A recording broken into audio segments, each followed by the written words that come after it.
જય ગૌ માતા ખેડૂત મિત્રો, મુરલીધર પ્રાકૃતિક ફાર્મ ગામ વડોદ. મિત્રો, આ ઇફકો કંપનીના બેક્ટેરિયા આવે છે. આ બેક્ટેરિયા ડીકમ્પોઝ ખાતરમાં કામ લાગે કે આપણે કોઈ વસ્તુ હેડવવું હોય. હમણાં મારે આમાં ભાવનગરના એમના સાહેબ છે, એમનું નામ હું ભૂલી ગયો. એમને ઘણી બધી વાર મને વાત કરી, મને કે ખેડૂતો આ ઇફકો કંપનીના બેક્ટેરિયા વાપરતા થાય ને તો પણ ઘણો બધો ફાયદો થાય. તો આપણે આ બેક્ટેરિયા બનાવવાનું ચાલુ કરી દીધા છે. આ એકવાર તમે બોટલ લાવો ને, આની કાંઈ કિંમત નથી, લગભગ 130 થી 135 રૂપિયાની કિંમત હશે આની. તો આ બેક્ટેરિયા તમે નાખો એટલે આમાં ગોળ નાખવાનો 1 કિલોથી 1.5 કિલો, અને ચણાનો લોટ અથવા કઠોળનો ગમે એ લોટ નાખવાનો, જેથી બેક્ટેરિયાને એનું પોષણ મળી રહે. એટલે આ બેક્ટેરિયા બનાવી 6 થી 7 દિવસ થાય આને બનતા. પછી તમે ખાતરમાં વાપરો તો એને હેડવાનું કામ કરે. જમીનમાં વાપરો તો એમાં બિયારો હોય કે કોઈ પણ વેસ્ટ કચરો નાખેલો હોય એ બધાનું હેડવાનું કામ કરે.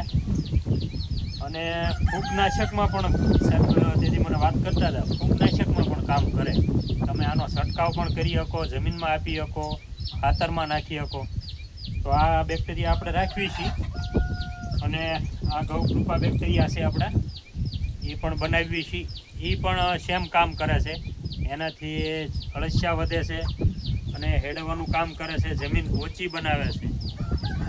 જીવામૃત બનાવવી છીએ આપણે, જીવામૃત પણ ભરપૂર વાપરવી છીએ આપણે.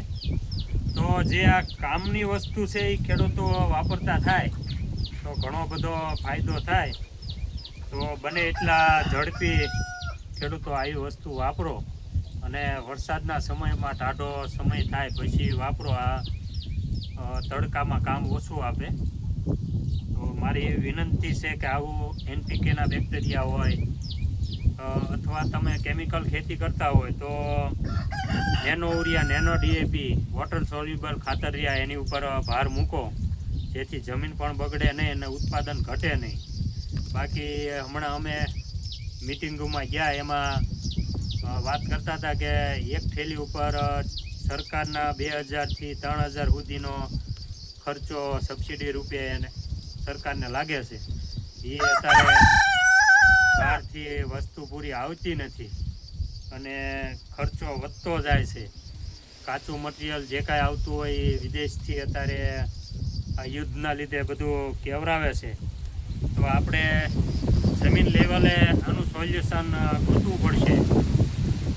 જે દેશી ખાતર, ઘનજીવામૃત બનાવીને કાચું ખાતર ન વાપરો. મારે ખેડૂતોને વિનંતી છે, કાચું ખાતર જમીનમાં નુકસાન કરે છે, 50% જ કામ આપે છે, એનાથી ફૂગ પણ વધે છે. તો અહીંયા ઘનજીવામૃત બનાવીએ છીએ, એ તમને બતાવી કે આમાં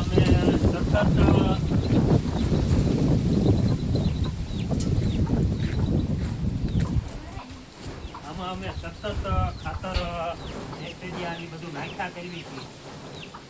આ ઘનજીવામૃત અમે બનાવીએ છીએ. આ જમીનમાં વાપરવાથી ભરપૂર ફાયદો થાય છે, અને વરસાદના સમયમાં જ વાપરવું પડે, આ તડકામાં ન વપરાય. વસ્તુ જય ગૌ માતા.